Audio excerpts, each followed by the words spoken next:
All right. Good afternoon. I hope your lunch was filling. I want to thank Pierpont's. Just next door is the caterer for the food. Um, we'll go ahead and start with our afternoon sessions here so we can stay on time.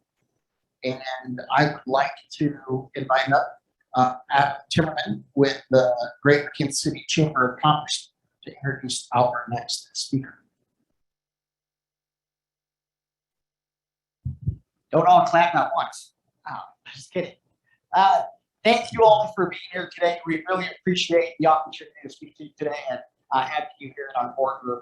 It's so great being back in person for those who be here.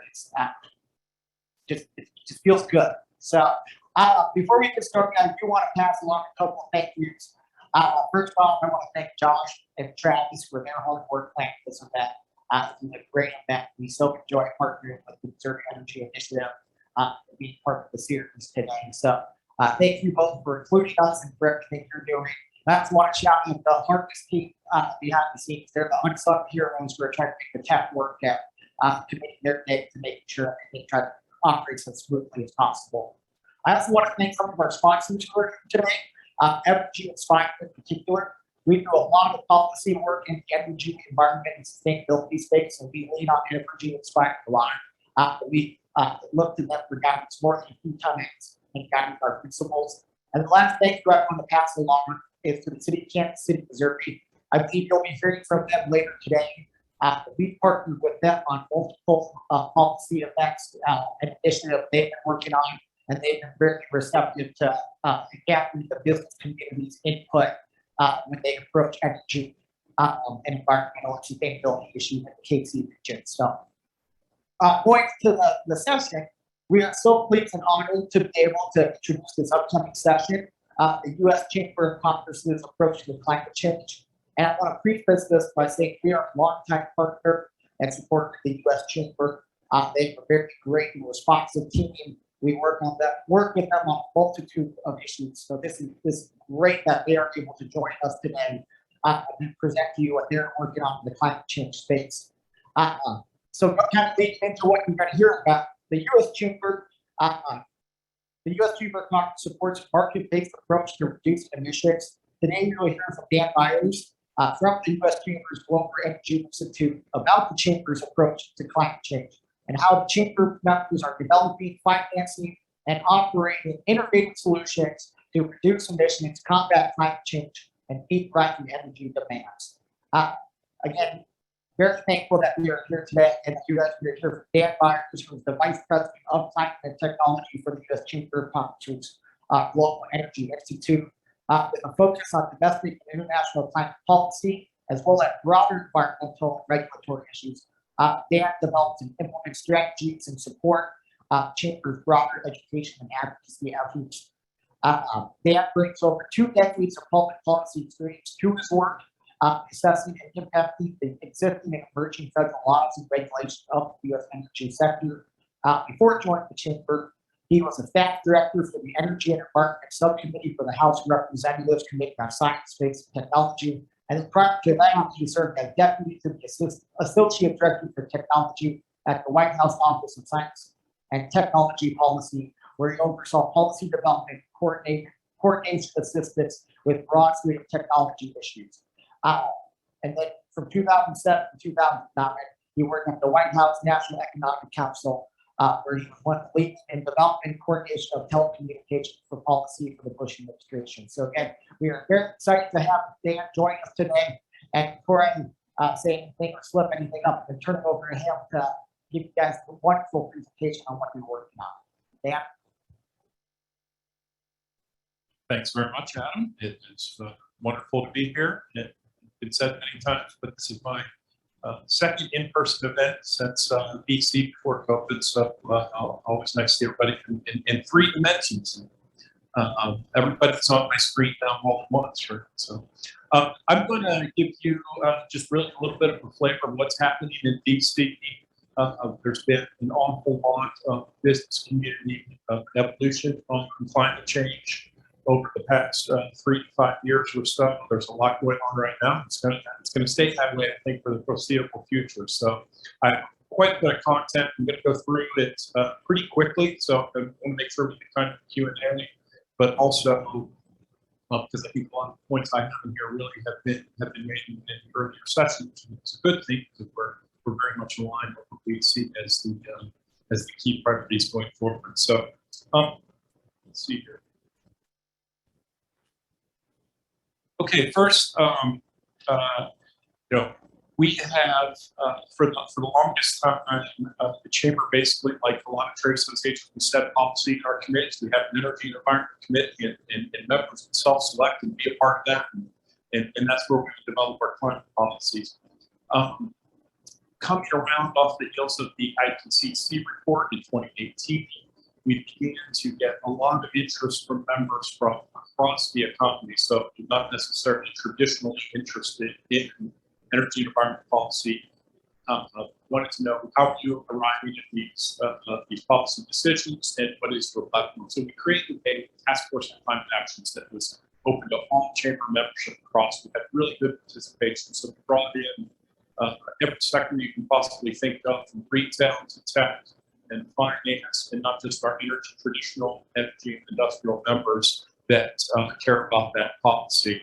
And it's worked out pretty well. It took a little bit of time for everyone to understand where it was coming from. And from there, we had sort of built up what we think is a nice foundation for positioning on climate, which we use now going forward. And I won't read all of this off to you, but we have said that at the top, inaction is not an option. We have consensus on that, and we want to reduce emissions as low as we can, as fast as we can. We've kind of avoided setting specific targets and timetables. We don't have necessarily a problem with them, but we want to recognize, and I'll talk about this in a minute, that really technology in many ways is a limiting factor on how far we can go with emission reduction and how fast. Certainty is a huge priority for our membership, as I'm sure you all know, especially the utility sector and others. I think our members would gladly take less than optimal climate policy if they do it would remain durable. Because this right now we're seeing a lot of the pendulum of policy switching back and forth, both from the Obama administration to the Trump administration, back to Biden, and you're essentially everything that each administration does, they undo and then they go back into the policy. It's absolutely horrible for a business plan when we're talking about energy sector investments that you operate on multi-decadal time scales, and you have every 4 years or every 2 years after an election a complete switch to policy. So that's a huge priority and something that manifests itself in why we're trying to build consensus so we have bipartisan policy, because that's essentially the key to making durable is getting bipartisan buy-in and avoiding one party jamming policy through. I expect the rest, but I mentioned it in January 2021. We sort of broke the ice and came out with a support for market-based mechanisms to be the carbon pricing or cap and trade policy that is in many ways to anchor our policy.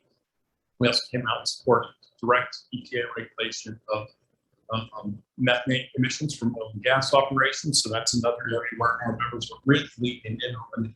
We'll talk about this a little bit later, but our members, it's not just that the non-industrials came in and pushed oil and gas and utilities and others to come to this position. Our members in energy are really excited about investing a lot in low carbon solutions. So they're proud, and they actually see it as a business opportunity long term as the energy transition moves forward. Keep going here.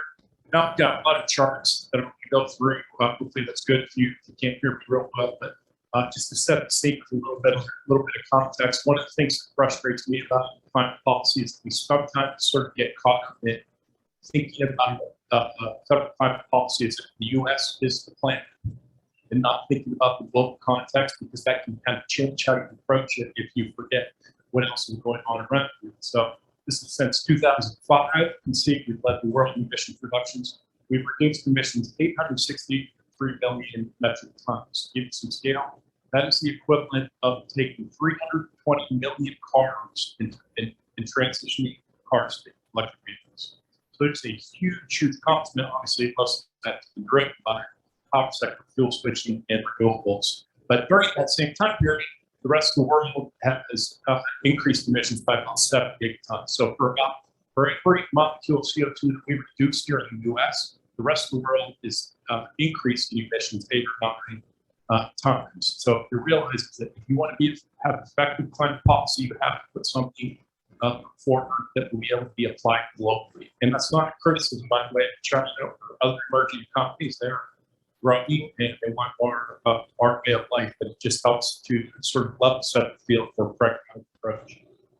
And this is just to show that what's happened over the last 15 years is going to continue. This is the Energy Information Administration's outlook going forward. They expect 50% energy demand growth between now and 2050. Okay? The world is hungry for energy because they want to develop. The good news is on the right is the chart for emissions. Even though energy demand grew by 50%, emissions only grow by about 22%. So the global economy becomes a little bit less emissions intense. However, if you look at that little line going down, that is what the sort of global net zero climate goal to meet the IPCC report would be. It would mean halving emissions globally in the next 8 years. Not really very realistic, but it kind of shows you this gap between the ambition that is pretty much building consensus in reality. Now, bring it back over here to the U.S.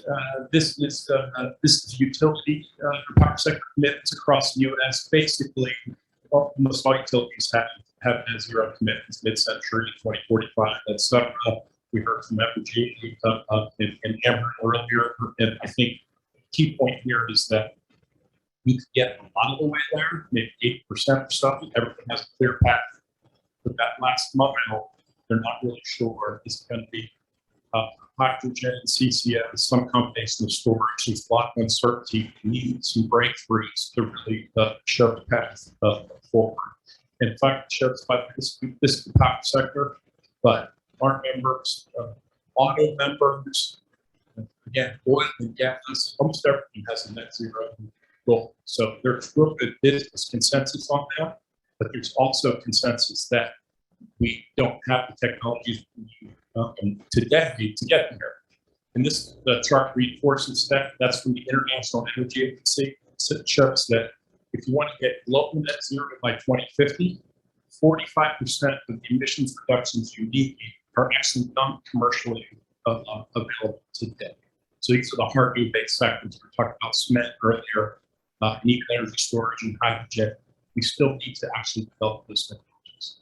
So that all feeds in, I think, to the chamber's policy approach. We said we need to go pedal to the metal on innovation. So really over the last 2 or 3 years, we've been able to work with Republicans that may not have necessarily been thrilled about this, step left groups and others, and we have a nice consensus built on this issue of the need for innovation. And it sort of came to a combination last fall, passage of the IIJA, which you've heard about.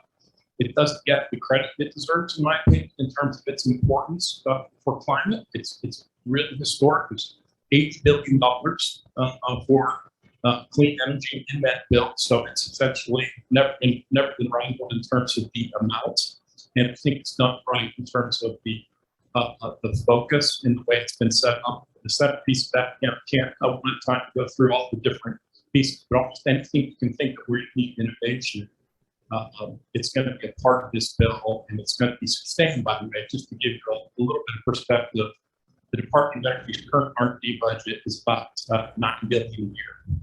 It gets $62 billion out of this bill over 5 years, so it's almost a doubling overnight, and that doubling is sustained. So I personally think we look back 10, 15 years from now, there's going to be sort of a lot of disappointment potentially to build back better. Let's pat us and say this is our chance on climate. I think this bill is going to be more impactful than Build Back Better when we look down the line. And the one thing I will flag on here, $20 billion for clean energy, Office of Clean Energy demonstrations, including $8 billion for hydrogen, up to $10 billion for CCS. And the Department of Energy has to hire 1,000 new staff to carry out this law. So they have a mountain of work ahead of them. It's going to be challenging. I'm sure it won't all go entirely smoothly, but we're working with that and you're going to speak, you already have me. Those of you that are working in this space, a lot of funding opportunity announcements come out over the next few months and years, and we're happy to be a resource to the extent you have questions on that. Okay, I'm leaving this go. This is just kind of gives the flavor of the breakdown of the demonstration of your that can be in the lead behind slides that are sent around. So then everyone asked about Build Back Better, and I think probably many of you have followed this, have seen the various evolutions of this. This was the centerpiece really of President Biden's climate agenda on the Hill. It's kind of been a strange dance really all through 2021, where we kind of expected it to pass. I thought it was going to pass probably Christmas.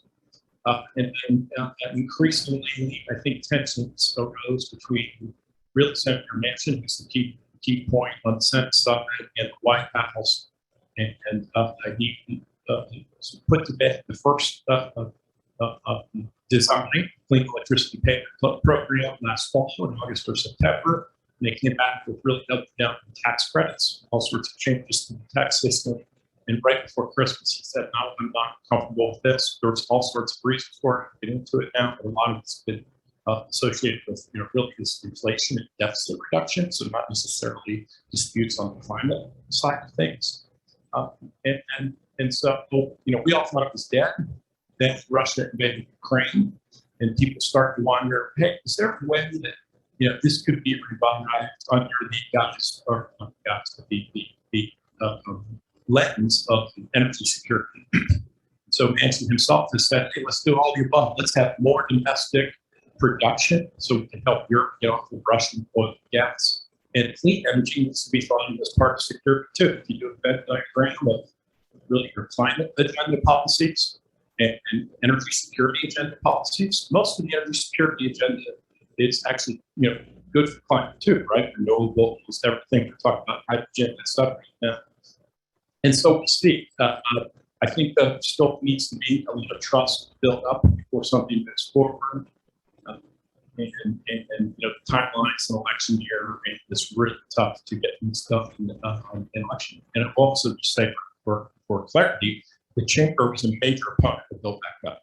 Didn't have anything to do with the climate policies that were part of it. Had to do with the fact it was more than $1 trillion tax increase, and the largest chunk of that was on corporations. And so I think if you ever get to a point where you can find a way to pay for it, that's not going to be the biggest tax increase in the history of the country, is kind of thing that we're really not that far apart from the hill. So we'll have to see.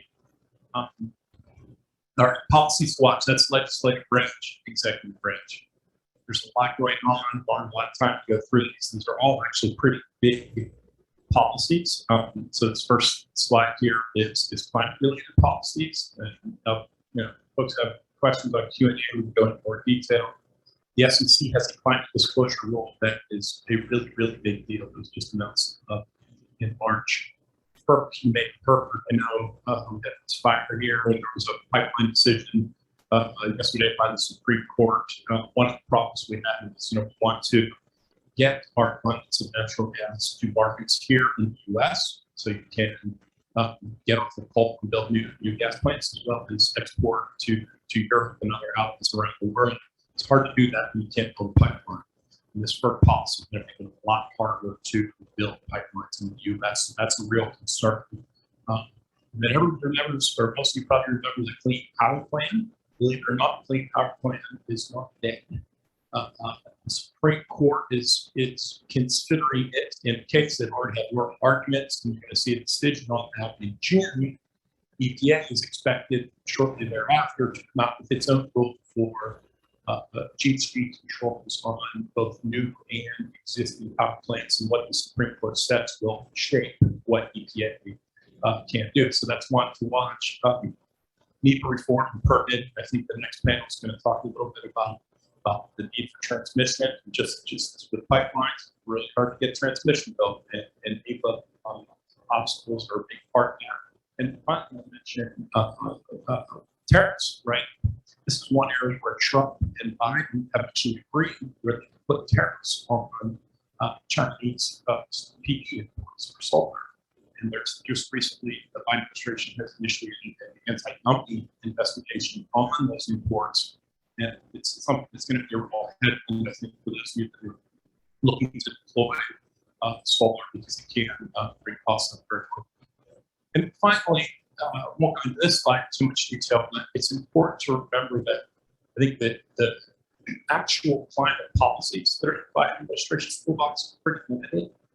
You won't expect to see really a lot of reductions or a lot of big change from them. But they have non-climate authorities that are far more agreed upon and done is open to sort of legal challenge and dispute. That's really where the GHG reductions or coal plant closures and that kind of thing are going to come from. Regional haze, big announcement that could lead to coal closures. There's particular map rules that are going to be a big deal coming out this summer. And then I showed this map on the lower left here. EPA has ozone transport. So, say if industrial facilities or coal plants in Missouri emit NOx that's moved eastward, but with the weather and essentially deposited cause ozone problems go down in states. There's a really big role coming out of that. It's going to be really challenging for industry. So, and there's one of these sort of unappreciated ironies is that the biggest tools in the federal government's toolbox for addressing climate aren't in climate rules. Okay, so that's what I have for kind of policy. So this last part I'll walk through quickly. This is really just charts and illustrations that I think are interesting and kind of help to highlight some of the reasons why we have the policy practice that we do and are just unappreciated, and frankly, more than anything else, kind of parking on soapbox. So this one is just showing that the power sector has been shouldering the load on emission reductions. The chart I showed earlier, look right there. Basically, no other sectors are making reductions except for the power sector. It can't remain that way if we want to electrify everything because we know that that's the easiest, but eventually you're going to have to get reductions from industry, agriculture, commercial, residential. Those are going to be hard. This is a pretty cool chart that we put together. You'll see other versions of this, but this just shows the apportionment of reductions that we've had since 2005. Where it came from.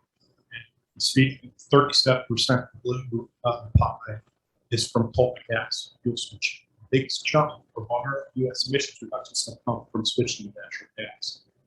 24% from wind, 5% from solar, and then 31% from other sectors. You're interested, that's really just most transportation. And frankly, some of that is due to COVID-related lockdowns. People aren't driving. It's a big time. So that's more of a temporary thing.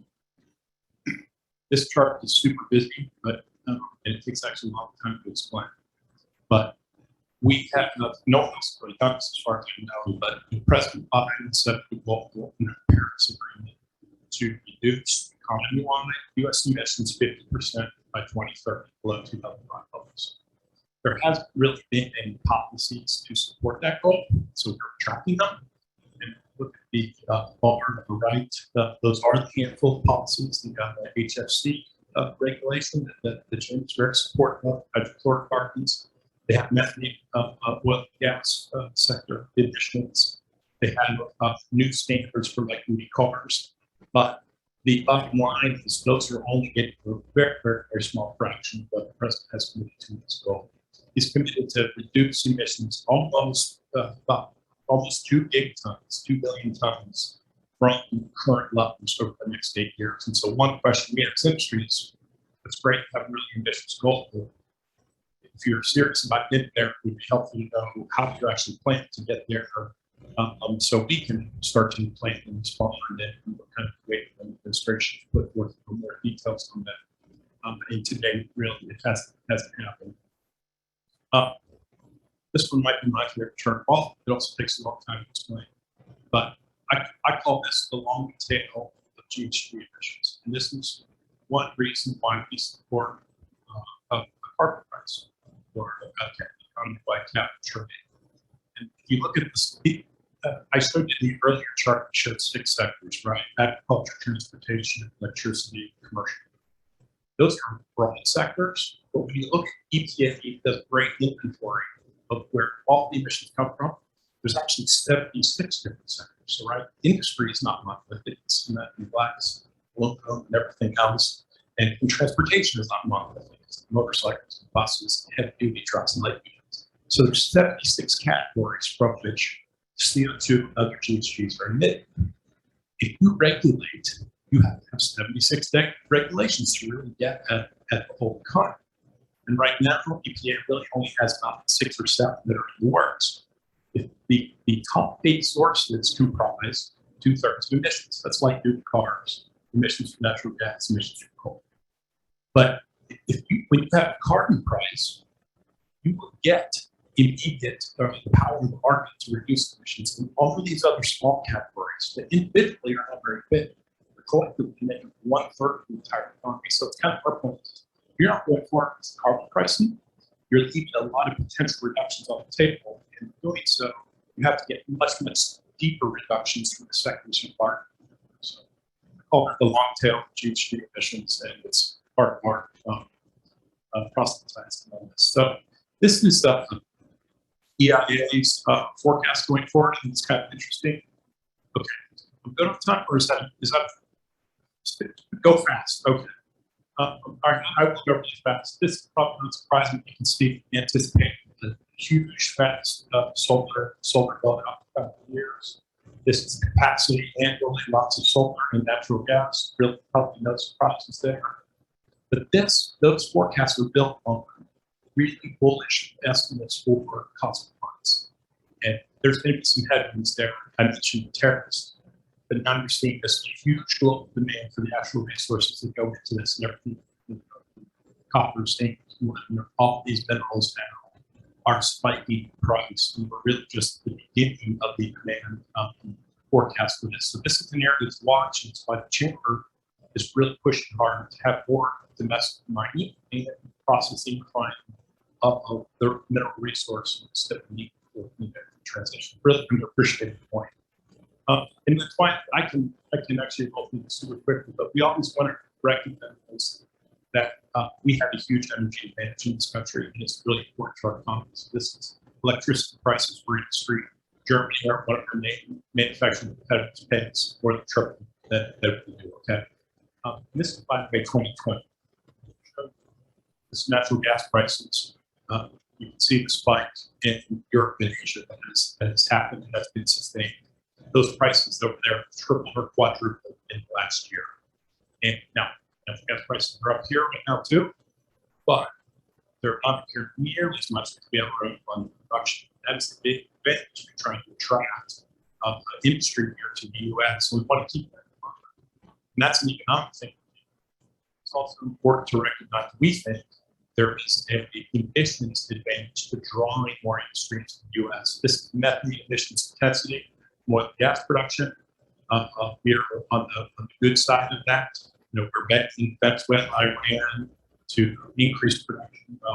The methane emissions from Venezuela and oil gas production is almost an order of magnitude higher than the US. So we know it's clean, and it's going to get cleaner because our companies are really eager to produce their emissions.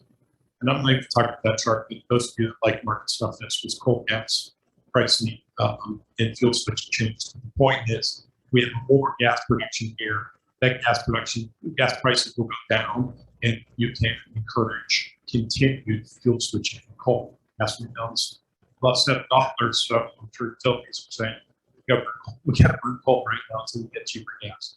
Stop right there and see if there's a few minutes for questions.